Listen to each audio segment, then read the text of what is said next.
ঝরছে না জল আকাশ থেকে, মেঘ দিয়েছে আড়ি। সকাল থেকে সূর্যি ঠাকুর চোখ রাঙাচ্ছে ভারী। দুপুরটা তো তপ্ত কড়াই, বাইরে কে আর যায়?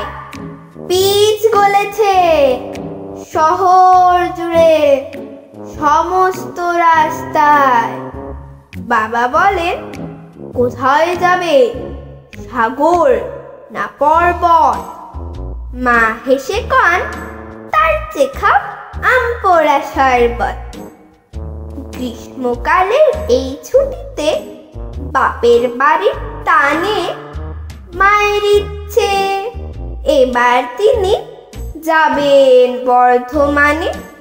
সেইখানে ভাই আম পেকেছে, জাম পেকেছে, আর সাঁতার কেটে করতে পারো পুকুর পারাপার। আমাদেরও তাই বর্ধমানে যাওয়ার ইচ্ছে ভারী। মায়ের বাপের বাড়িটাই যে আমাদের মামা বাড়ি।